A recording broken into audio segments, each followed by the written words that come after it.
नमस्कार प्यारे छात्रों, कैसे हो आप लोग। आई होप कि आप सब मस्त होंगे। सो हंसते रहे, मुस्कुराते रहे, स्वस्थ रहे और मस्त रहे। प्यारे छात्रों, आप लोगों का जो गणित वीवीआई का जो चैप्टर चल रहा है, मतलब गणित वीवीआई बता रहे हैं वो फिर चलिए भाई स्टार्ट करते हैं। और यहाँ पर देखो भाई, आप लोगों को जो बताते जा रहे हैं जो जो क्वेश्चन, उस क्वेश्चन उस टाइप के क्वेश्चन पर भाई कमांड करो।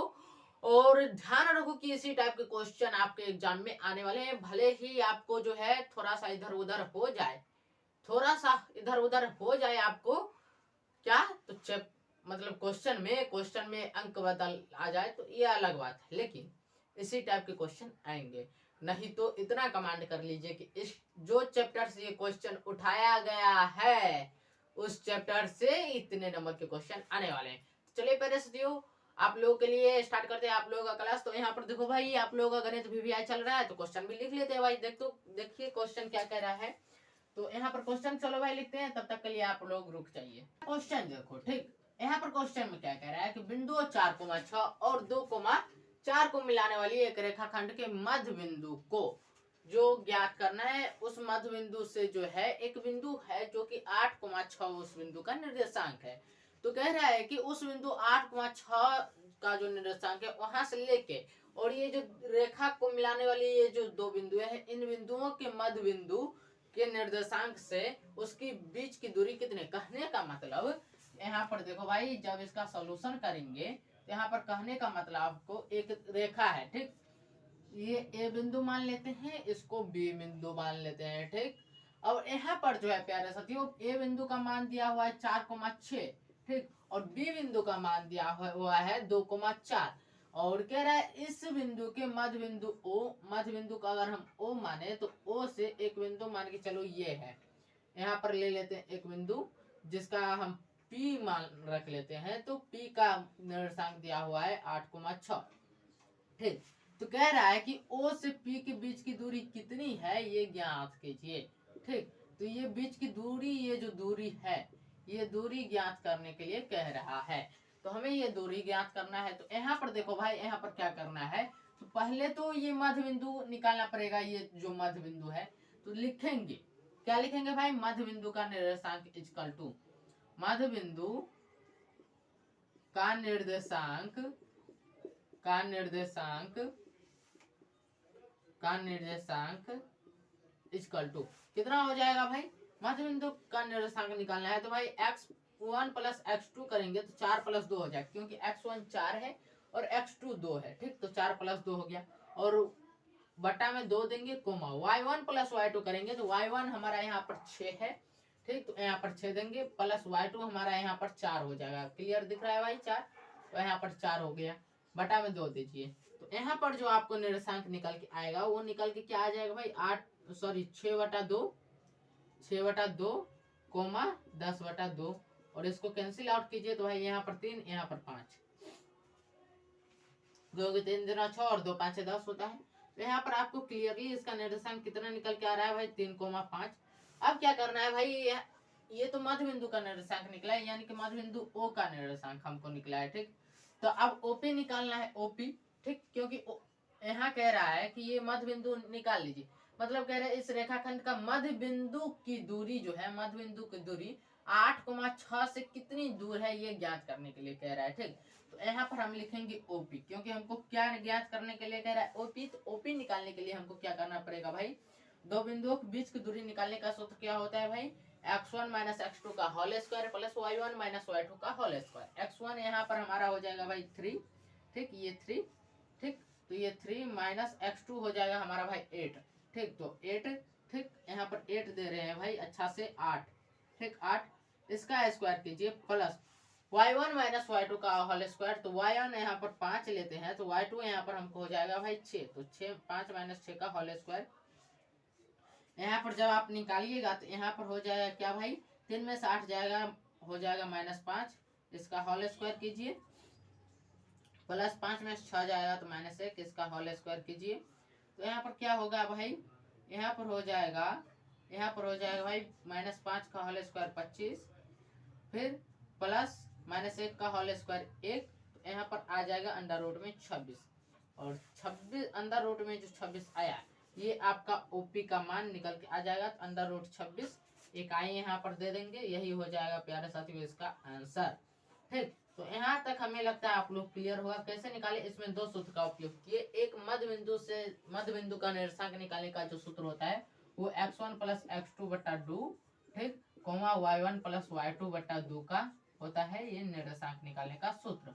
ठीक, ये मध्य बिंदु के निर्देशांक निकालने का सूत्र। और यहीं से जो है आपको दूरी सूत्र से आपको इसका उपयोग किए हैं, x1 माइनस x2 का होल स्क्वायर, ठीक, x2 का whole square plus y1 minus y2 का होल स्क्वायर, ये सूत्र का हमने उपयोग किया है। ठीक, ये दूरी सूत्र हो गया और ये निर्देशांक का सूत्र हो गया। इन दोनों सूत्र का हमने उपयोग किया है और इन्हीं दोनों सूत्र के उपयोग से जो है हमें जो है प्यारे साथियों क्या मिला है कि इन्हीं दोनों सूत्र से जो है हमें मिला है आंसर। ठीक, तो प्यारे साथियों हमें लगता है क्लियरली आप लोग समझ गए होंगे ये बातें को। तो चलिए अब चलते हैं नेक्स्ट क्वेश्चन पे, उससे पहले आप लोग इसका स्क्रीनशॉट ले सकते हैं। ठीक, मैं साइड हो जाता हूँ, आप लोग इसका स्क्रीनशॉट ले लीजिए। मैं साइड हो गया हूँ प्यारे साथियों, आप लोग इसका स्क्रीनशॉट ले लीजिए। मुझे उम्मीद है कि आप लोग इसका स्क्रीनशॉट ले चुके होंगे। तो चलिए भाई चलते हैं नेक्स्ट क्वेश्चन पे। हाँ तो भाई ये क्वेश्चन देखो, ठीक, क्वेश्चन तो क्लियर दिख रहा है। इसमें क्या कह रहा है कि 8 सेंटीमीटर एक त्रिज्या वाली जो है एक गोला है, ठीक, ठोस गोला है। ठीक, तो उसमें कह रहा है कि ये ठोस गोला जो है, इस ठोस गोले से 1 सेंटीमीटर त्रिज्या वाली कितनी गोलाकार गोलियां जो है बनाई जा सकती है जो कि ठोस हो। मतलब कहने का मतलब एक गोला है, जो गोला का त्रिज्या क्या है भाई, गोला का त्रिज्या भाई गोला का त्रिज्या यहाँ पर कैपिटल आर ले लेते हैं। ठीक, ये है 8 सेंटीमीटर। ठीक, और गोलियां की त्रिज्या क्या है भाई,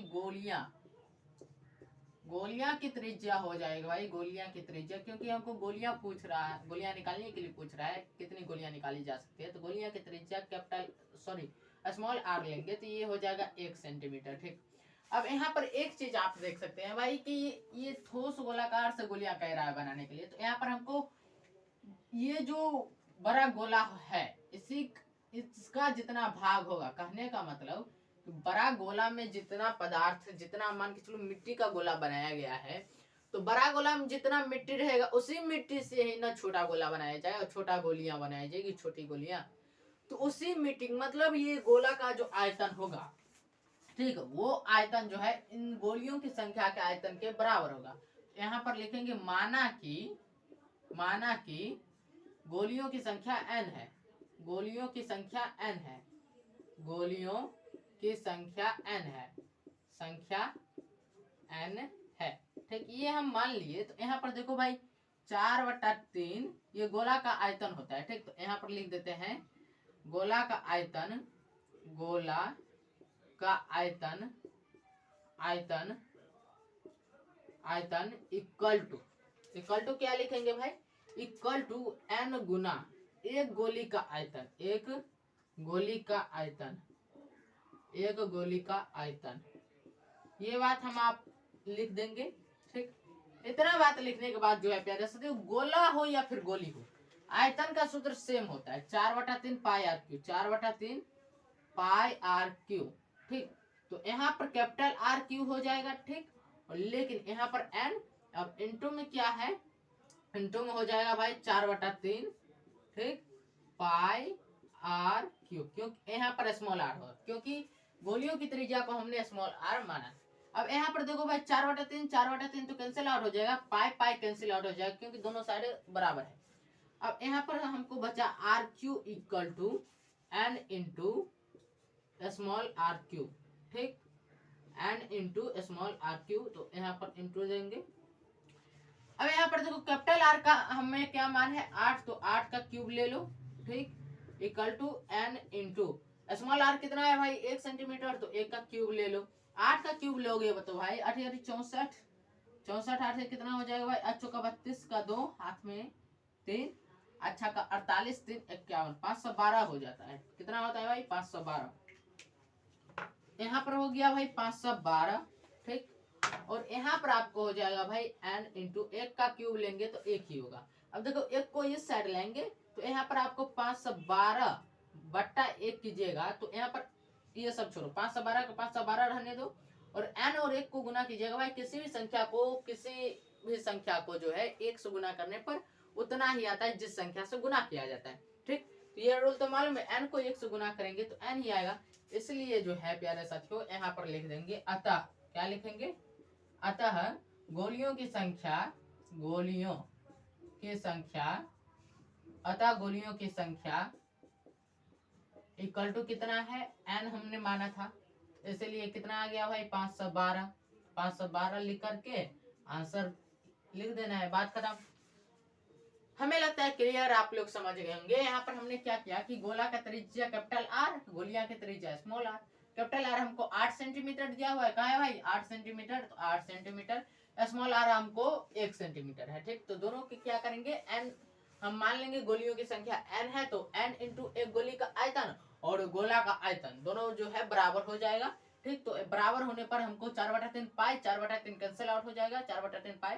ठीक, बचेगा हमको R Q equal to n into R Q. ठीक, कैपिटल आर क्यू में क्या लिखेंगे, 8 का क्यूब। ठीक, इक्वल टू में 8 का क्यूब, क्यों, कैपिटल आर हमको दिया हुआ है 8। ठीक, क्यूब तो क्यूब रहेगा, एन का एन देंगे इंटू स्मॉल आर में हमको है 1, तो 1 देंगे, 1 का क्यूब। जब इन दोनों 8 का क्यूब करेंगे तो 512 आएगा, और 1 का क्यूब करेंगे तो हमको 1 आएगा। ठीक, तो 512 इक्वल टू एन को 1 से गुना करेंगे एन आएगा, तो अतः गोलियों की संख्या इक्वल टू लिख देंगे एन, क्योंकि हमने एन माना है। ठीक, उसके बाद जो है एन जो हमको कितना आया भाई 512 आया है, तो 512 लिख देंगे, यही तो हो गया हमारा आंसर। ठीक, हमें लगता है क्लियरली आप लोग समझ गए होंगे। और बता दें कि ये क्वेश्चन जो है क्षेत्रफल और आयतन से लिया गया क्वेश्चन है, और ये क्वेश्चन 2 नंबर में पूछा गया है। तो हमें लगता है आप लोग क्लियरली समझ गए होंगे मेरी बात को। और ये क्या हुआ, तो हमें लगता है आप लोग समझ गए हैं, तो आप लोग इसका स्क्रीनशॉट ले सकते हैं। मैं साइड हो जाता हूँ, आप लोग इसका स्क्रीनशॉट ले लीजिए। भाई एक कहानी बताएंगे, पहले स्क्रीनशॉट ले लो। हमें उम्मीद है कि आप लोग इसका स्क्रीनशॉट ले चुकेंगे। भाई कहानी ये है कि जब हम आपका ये क्लास रिकॉर्ड करने आए तब हमारा बोर्ड ऊपर से गिर गया, और गिरने के बाद ये हुआ कि काफी टाइम लग गया बोर्ड को सही करने में, और इसके वजह से जो प्यारे साथियों आज हमें लगता है कम टाइम का आपका क्लास हो पाएगा, क्योंकि वजह हमने बता दिया कि बोर्ड गिर गया और हमारे पास टाइम की कमी हो गई। टाइम लग गया, इसमें कुछ ज़्यादा ही टाइम लग गया, इसके वजह से हमारे पास टाइम की कमी होगी और आपका क्लास बहुत कम टाइम तक हो पाएगा। आज देखते हैं कितना क्वेश्चन हो पाता है, क्योंकि आपको जो है क्लास प्रोवाइड भी करना है शाम 6 बजे, तो इसके लिए हमें माफ़ कर दीजिएगा। तो चलिए भाई चलते हैं नेक्स्ट क्वेश्चन पे, इसको मिटा लेते हैं। आप लोग तब तक मिटा ही लेते हैं इसको। भाई ये क्वेश्चन देखो, इस क्वेश्चन में क्या है, कह रहा है एक अर्धवृत्ताकार जो है, एक अर्धवृत्ताकार खेत है और उस खेत की परिमिति निकालने के लिए कह रहे हैं। भाई यहाँ पर एक चीज हम आपको समझाना चाहेंगे कि देखो भाई एक वृत्त है, ठीक, एक वृत्त है, मान के चलो ये वृत्त है, हालांकि हम तो वृत्त नहीं बना पाए, लेकिन देखो ये भाई एक वृत्त है। अब एक चीज हमको बताओ, वृत्त है तो ये वृत्त का त्रिज्या भी होगा, ये क्या होगा भाई, त्रिज्या आर। तो आर त्रिज्या वाले वृत्त का अगर हम परिमाप निकालेंगे तो क्या सूत्र आता है उसका, आर त्रिज्या वाले वृत्त का परिमाप निकालने का सूत्र आता है, यहाँ पर लिख देते हैं भाई, वृत्त का परिमाप इक्वल टू होता है 2 पाई आर। क्या होता है भाई, 2 पाई आर। और ये जो होता है 2 पाई आर, ये वृत्त की परिधि बराबर भी होता है, वृत्त की परिधि को ही क्या कहते हैं भाई, वृत्त का परिमाप, ये 2 पाई आर। ठीक, अब यहाँ पर एक चीज हम बताने जा रहे हैं भाई, पूरा वृत्त का परिमाप 2 पाई आर है। अगर हम इस वृत्त को आधा कर दें, ठीक, अगर हम इस वृत्त को आधा कर दें, ये पूरा वृत्त का था परिमाप कितना भाई, 2 पाई आर। अगर हम वृत्त को आधा कर दिए तो भाई 2 पाई आर को भी आधा करना पड़ेगा, तो 2 पाई आर बटा में आधा कर दो भाई, यहाँ पर 2 पाई आर हो जाएगा। और बटा में आधा करने के लिए हमको क्या करना पड़ेगा भाई, 2 से भाग देना पड़ेगा। यहाँ पर जब 2 से भाग देंगे, 2 कैंसिल आउट हो जाए, तो अब ये जो हमको निकल के आएगा वो क्या निकल के आएगा, पाई आर। ये पाई आर क्या हो जाएगा, अर्धवृत्त का परिमाप। क्या हो जाएगा भाई, अर्धवृत्त का परिमाप हमको लिखना है भाई, ये हो जाएगा अर्धवृत्त का परिमाप। अब एक चीज भाई बताओ, अगर ये अर्धवृत्त का परिमाप है तो ये अर्धवृत्त की परिधि भी होगी, तो इसी का दूसरा नाम है भाई परिधि। ठीक, तो ये अर्धवृत्त की परिधि होगी, और अर्धवृत्त की परिधि हो या फिर परिमाप हो, उसका क्या होता है, पाया। क्या होता है, पाया। अब क्वेश्चन आप करो, क्या कह रहा है कि एक अर्धवृत्ताकार खेत है, ये खेत है एक अर्धवृत्ताकार। ठीक, अब कह रहा है कि इस अर्धवृत्ताकार खेत की परिमिति निकाले, यदि इसका व्यास जो है 24 सेंटीमीटर है, ये व्यास जो दिया हुआ है ये अगर 24 सेंटीमीटर है, तो इसको अब हम जो समझाए उसको मिटा लेते हैं ताकि आपके लिए अच्छे से कवर अप कर पाए। ठीक, अब देखो भाई, ये जो हमको क्वेश्चन दिया हुआ है इस क्वेश्चन को समझने की कोशिश करेंगे। कह रहा है एक अर्धवृत्त है। ठीक भाई, ये अर्धवृत्त हमने बना लिया, सपोज दैट। अब ये अर्धवृत्त है, इसका तो ये केंद्र होगा, केंद्र को हम सी से लिख देते हैं। अब कह रहा है कि इस अर्धवृत्त का जो व्यास है वो कितना है भाई, व्यास यहाँ से यहाँ तक की दूरी को व्यास कहते हैं, डबल त्रिज्या एक व्यास, तो ये 24 सेंटीमीटर है। ठीक, और कह रहा है ये अर्धवृत्ताकार खेत है, इसकी परिमिति निकालने के लिए कह रहा है। तो परिमिति निकालने के लिए कह रहा है, हमको व्यास दिया हुआ है, तो परिमिति में हमको जरूरत किसकी पड़ेगी, त्रिज्या की। किसकी जरूरत पड़ेगी भाई, त्रिज्या की। तो हमें यहाँ पर त्रिज्या निकालेंगे, लिखेंगे चूंकि व्यास इक्वल टू क्या दिया हुआ है भाई, 24 सेंटीमीटर, तो त्रिज्या इक्वल टू क्या हो जाएगा भाई, व्यास बटा 2। त्रिज्या तो व्यास का आधा होता है। ठीक, तो व्यास दिया हुआ है 24 सेंटीमीटर, 24 बटा 2 कीजिए तो हो जाएगा 12 सेंटीमीटर। ठीक, 12 सेंटीमीटर हो गया। अब यहाँ पर एक चीज आपको देखने को मिलेगा भाई, व्यास हम त्रिज्या हमको 12 सेंटीमीटर निकल के आ गया, और हमको अर्धवृत्त का परिमाप निकालने के लिए कह रहा है, इस खेत का परिमाप निकालने के लिए कह रहा है। तो लिखेंगे अर्धवृत्ताकार खेत का परिमाप, क्या लिखेंगे भाई, अर्धवृत्ताकार खेत का परिमाप इक्वल टू अर्धवृत्ताकार खेत का परिमाप इक्वल टू क्या सूत्र हमने बताया, पाया। क्या बताया, पाया। अब यहाँ पर देखो पाई का मान क्या हो जाएगा, 22/7, और आर का मान हमको कितना निकल के आया भाई, 12। तो यहाँ पर गुना करो, 22 दूना 44। ठीक, 22 दूना 44, यहाँ पर हाथ में 4, 22 एकम 22, 4 26, 264/7, 264/7 आ गया भाई। अब यहाँ पर कैंसिल आउट करने पर कैंसिल आउट हो रहा है भाई, देखो तो 7 या 21 बचेगा 7, 5 7 या 21 5 7 8 56 नहीं करेगा भाई, तो 264/7 हो गया। 7 से भाग देंगे तो 7 या 21 हो जाएगा। ठीक भाई, 7 या 21 हो जाएगा। इसके बाद क्या हो जाएगा भाई, 7 या 21 बचेगा यहाँ पर 5, तो 7 8 56, 7 7 49, 37 पॉइंट कुछ होगा। एक बार थोड़ा सा पलट लेते हैं, देखते हैं क्या है, 37.71। ये कैलकुलेशन हमने पहले से करके रखा था, वैसे यहाँ पर करके दिखा देते हैं। 264 और यहाँ पर कितना से भाग देना है, 7 से। 7 या यहाँ पर करो, 7 या 21 घटाओगे 5 आएगा, 7 7 49 घटाओगे 5 आएगा, डॉट दो 0, 7 7 49 घटाओगे 1 आएगा। ठीक, फिर 0 उतरेगा, 7 एकम 7 घटाओगे 3 आएगा, ऐसे ऐसे चलता जाएगा। फाइनली हमको 2 अंक लिखना है लास्ट का, 37.71। ठीक, 37.71 ये आपका सेंटीमीटर हो जाएगा आंसर। ठीक प्यारे साथियों, हमें लगता है आप लोग क्लियर समझ गए होंगे। ठीक, तो हमें जो लगता है वो आप लोग क्लियर समझ गए होंगे। चलिए भाई, इसमें क्या क्या हमने व्यास दिया हुआ है, त्रिज्या निकाल लिया, त्रिज्या निकालने के बाद अर्धवृत्ताकार खेत का परिमाप पाई आर होता है, ये हमने आपको समझा दिया कैसे होता है। तो पाई आर था तो उसको कैलकुलेशन किए तो हमको 37.71 सेंटीमीटर आ गया। यहाँ सेंटीमीटर स्क्वायर नहीं लिखना है क्योंकि हमको परिमाप कह रहा है निकालने के लिए, क्षेत्रफल नहीं। ठीक, तो हमें लगता है क्लियरली आप लोग समझ गए होंगे। तो मैं साइड हो जाता हूँ, आप लोग इसका स्क्रीनशॉट ले सकते हैं।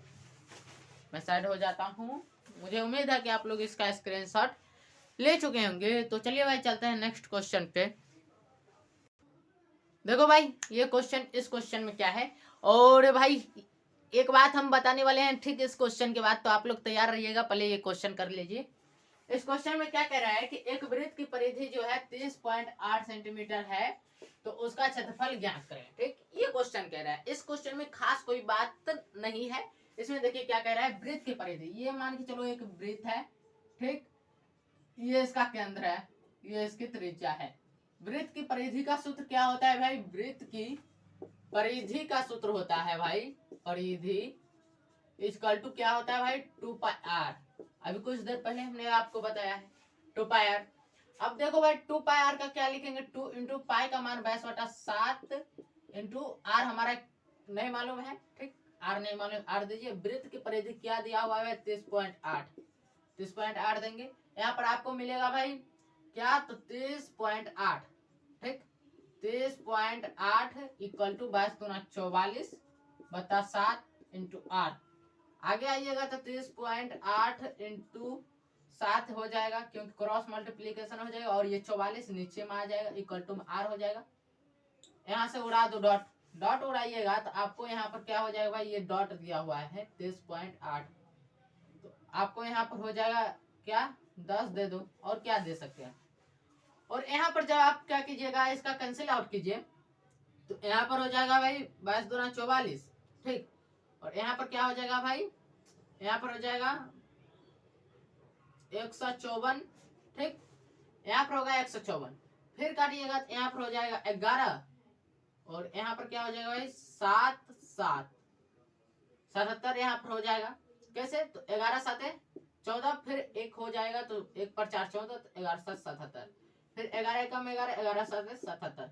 कहने का मतलब ये कि हम पूरा को कैंसिल आउट किए तो हमको कितना आया भाई, 7। एक काम करते हैं, इसको यहाँ पर मिटा देते हैं, हमको इतना खर्चा पानी नहीं है करना, ठीक, यहाँ पर ऐसे कर दिए, 44 से कम 44 ले लेते हैं, ठीक, 44 7 308। अब 7 7 को गुना कीजिएगा तो हो जाएगा 49 बटा में आपको बचा हुआ है 10 इक्वल टू में 8, तो 49 में 10 से भाग दीजिएगा तो हो जाएगा 4.9 इक्वल टू में r, इसलिए r इक्वल टू आ गया 4.9। अब क्या कह रहा है कि उसका क्षेत्रफल ज्ञात करें, इस वृत्त का क्षेत्रफल ज्ञात करने के लिए कह रहा है ना भाई, तो लिखेंगे। अब यहाँ पर आ जाओ, यहाँ पर लिखते हैं वृत्त का क्षेत्रफल, वृत्त का दिख रहा है ना भाई, वृत्त का क्षेत्रफल इक्वल टू, वृत्त का क्षेत्रफल इक्वल टू होता है पाई आर स्क्वायर, ठीक, पाई का मान 22/7 दे दो, आर आपको निकल के आया है भाई 4.9, तो 4.9 का स्क्वायर कर दो, तो यहाँ पर 22/7, ठीक, इंटू 4.9 इंटू 4.9 कर दो, यहाँ से उड़ा के 10 करो, यहाँ से भी उड़ा के 10 करो, ये भाई ऐसे उड़ जाता है, ठीक, इसको एक मत समझ लेना, इसको भी ऐसे खींच देते हैं। अब देखो 7 कम 7 7 7 49 कट गया। तो यहाँ पर एक चीज इंटरेस्ट हमको दिख रहा है कि भाई यहाँ पर तुम मान के चलो 11 हो गया, तो यहाँ 5 हो जाएगा, ठीक, यहाँ पर 5 हो गया, और कहीं पर कटने वाला है भाई, यहाँ पर हमको काटना ही नहीं चाहिए था, यहाँ पर काटना ही नहीं चाहिए था, आराम से इसको कैलकुलेशन कर लेते, एक तो कट गया, आराम से इसको कैलकुलेशन करके आराम से लिख लेते, जैसे 22/7 है गुना 4.9 गुना 4.9 था, तो यहाँ पर हमने इसको उड़ा के 10 किया, इसको भी उड़ा के 10 किया, यहाँ पर 7 कम 7 7 7 49 कर दिया, तो यहाँ पर जो हम कैलकुलेशन करेंगे, तो कैलकुलेशन करो भाई, 22 7 क्या हो जाएगा, 22 7 तो 22 7 हो जाएगा 7 गुना 14 4, हाथ में 1 7 गुना 14 1 15 154, ये वाला कैलकुलेशन होगा। अब 154 को 49 से गुना करना है ना भाई, 154 को 49 से गुना करेंगे तो कितना हो जाएगा, तो यहाँ 4 9 36 का 6, हाथ में 3, और यहाँ पर हम अपने में गुना कर लेते हैं, 4 4 9 36 और 5 9 45 3 48, और 9 कम 9 9 4 13 1386, उसके बाद 4 चौका 16 5 चौका 20 1 21, और 4 एकम 4 2 6, यहाँ पर आ जाएगा 6 8 6 14 4, हाथ में 1 3 1 4 1 5 6 1 7, यहाँ पर आ गया 75 46, ठीक, बटा में हो जाएगा 100, क्योंकि 10 और 10 को गुना कीजिएगा तो हो जाएगा 100, आगे आइएगा तो 75.46 हो जाएगा। भाई मेरा कैलकुलेशन सही है या फिर गलत, वो देख लेते हैं भाई, मेरा तो सही है। यहाँ पर सेंटीमीटर स्क्वायर हो जाएगा, गुना हमारा सही है भाई, आप लोग भी देख लो, गुना हमारा सही है, क्लियर देख लो भाई, आंख आंख फाड़ के देख लो। तो यहाँ पर जो है प्यारे साथियों, आपका जो आंसर आ जाएगा वो आ जाएगा 75.46 वर्ग सेंटीमीटर। ठीक, यहाँ तक हमें लगता है आप लोग क्लियर होगा। और यही जो है आपको लिख देना है, आंसर हो गया। बोर्ड एग्जाम भर के नंबर देगा उछल के। बोर्ड एग्जाम उछल के नंबर देगा, और तो पूरा का पूरा नंबर देगा। ठीक, 2 नंबर का पूछा है 2 नंबर देगा, और क्या, और क्या भाई। तो चलो आप लोग फटाफट से स्क्रीनशॉट ले लो, मैं साइड हो जाता हूँ, और क्या। तो मुझे उम्मीद है आप लोग इसका स्क्रीनशॉट ले चुके होंगे। चलिए भाई, अब आ जाते हैं आपके सामने, जो बोलना है बोल देते हैं, और क्या। तो भाई अब देखो, टाइम तो काफी ज्यादा इस बोर्ड बेचारा में लग गया। बोर्ड को सही करने में पीछे बहुत सारा स्क्रूप लगाए हैं। 4 स्क्रूप था, एक यहाँ था और एक यहाँ था। ठीक, बताते हैं। और उसके बाद एक यहाँ और एक यहाँ था। तो ये चारों का चारों स्क्रूप छोड़ दिया, तो चारों का चारों छोड़ दिया, फिर दोबारा अलग से जो है इसमें स्क्रूप लगाना पड़ा। इसके वजह से आज क्लास में थोड़ी सी देरी हुई, जिसकी वजह से आज क्लास जो है कम है। ठीक, क्लास का ड्यूरेशन आज कम होगा। तो मैं बताना चाहता हूँ कि आप लोगों का जो कल आप लोग तैयार रहिएगा सुबह 9 बजे। ठीक, सुबह 9 बजे आपको एक ऐसी इंपॉर्टेंट बात बताने वाले हैं, जो कि जिस बात को जान के जो है आप लोग बोर्ड एग्जाम में बहुत बेहतर कर सकते हैं, मैथ में बहुत बेहतर कर सकते हैं। और वो बात आपको कल संडे को, ठीक, आपको कल संडे रविवार को जो है आपको सुबह 9 बजे, पक्का पक्की 9 बजे सुबह में जो है आपको वो चीज देखने को मिलेगा। ठीक, वो चीज आपको देखने को मिलेगा, और वो आपको पक्का पक्की 9 बजे कल सुबह में मिलेगा। आप लोग आराम से क्या कीजिएगा, ध्यान से उसको देख लीजिएगा, क्या क्या करना है कि आपको मैथ में 100 में 100 आएगा। ये बात हम कल बताने वाले हैं, तो टेंशन ना ले, और आपका मैथ में अच्छा स्कोर होगा, ये मुझे उम्मीद है, क्योंकि मैं आपके साथ हूं और आप हमारे साथ हैं, स्कोर अच्छा ही होगा। ठीक प्यारे साथियों, तो और बता दे अगला बात कि कल शाम 6 बजे भी क्लास है। ठीक, तो कल शाम 6 बजे आपको त्रिकोणमिति का क्वेश्चन सॉल्व करेंगे, तो त्रिकोणमिति के लिए आप लोग तैयार रहिएगा। और अभी भी बता रहे हैं, त्रिकोणमिति बहुत इंपॉर्टेंट चैप्टर है, त्रिकोणमिति को मिस नहीं करना है। ठीक, तो चलिए प्यारे साथियों, मुझे उम्मीद है कि आप लोग बात समझ गए होंगे। ठीक, और आज का क्लास थोड़ा सा कम ड्यूरेशन का है, इसके लिए सॉरी। और कल आप लोग जुड़ जाइएगा सुबह 9 बजे। ठीक, और शाम 6 बजे भी कल संडे को सुबह 9 बजे आपको बताया जाएगा कि कहाँ से मैथ में क्या क्या पढ़ना है, ताकि आपको 100 नंबर कवर अप हो जाएगा। ठीक, और शाम 6 बजे आपको त्रिकोणमिति से रिलेटेड टॉपिक का क्लास भी है। तो आप कल यानी कि संडे को आराम से दोनों क्लास कर लो, एक सुबह 9 बजे और एक शाम 6 बजे। ठीक, दोनों क्लास कर लो, और मस्ती के साथ पढ़ो भाई, कोई टेंशन नहीं लेना है, एग्जाम बहुत अच्छा जाएगा। और हमें जो उम्मीद है आप लोगों का एग्जाम बहुत अच्छा जाएगा, क्योंकि आप लोग मेहनती हैं, मेहनत कर रहे हैं, और मेहनत करने वाले की कभी हार नहीं होती है भाई। मेहनत करने वाले जो है अपना मुकाम पा लेते हैं, कभी भी नहीं रुकना है, आराम से चलते चलो भाई। एक डेग बढ़ाओगे तो एक डेग तो आगे जाओगे, एक कदम बढ़ाओगे तो एक कदम तो आगे जाओगे। ठीक, तो रोज निरंतर पढ़ो। ठीक, टाइम टेबल बना लो, एक पढ़ने का शेड्यूल बना लो, और रोज निरंतर पढ़ो, इसमें कोई भी परेशानी नहीं होनी चाहिए। और जहाँ पढ़ते हो वहाँ फोकस करो कि हमको ये टॉपिक पढ़ना है, इस टॉपिक पर फोकस करो। और आपका मैथ वाला जो सब्जेक्टिव हम थोड़ा सा कवर अप कर लेंगे, ये वाला सब्जेक्टिव जो अभी चल रहा है सीरीज, तो ये सब्जेक्टिव सीरीज कवर अप हो जाएगा, तो आपको साइंस का सब्जेक्टिव सीरीज लाएंगे। ठीक, फटाफट से आप लोग बने रहिएगा क्लास में, और रोज क्लास कीजिए, निरंतर क्लास कीजिए। इधर जो है हमारा एग्जाम भी आ गया था, तो इसके वजह से थोड़ा सा आपको बीच में 1-2 दिन क्लास नहीं मिला होगा, तो उसके लिए सॉरी। कोशिश करूंगा कि आप लोगों का क्लास जो है टाइम पर होता रहे, और आप लोग अपनी मेहनत जारी रखिए। मैं भी अपने तरफ से पूरा का पूरा अपना जो नॉलेज है मेरे पास देने की कोशिश करेंगे। तो और क्या कहना चाहेंगे हम, आप लोग मेहनत कीजिए, सफलता आपके कदम चूमेगी, टेंशन नहीं लेना है, एग्जाम बहुत अच्छा जाएगा, और बहुत अच्छा सिलेबस भी है भाई, 50% ऑफ है, ले लो भाई जो लेना है, और क्या। तो चलो भाई, मिलते हैं फिर नेक्स्ट क्लास में। तब तक के लिए हंसते रहिए, मुस्कुराते रहिए, स्वस्थ रहिए और मस्त रहिए। जय हिंद, जय भारत।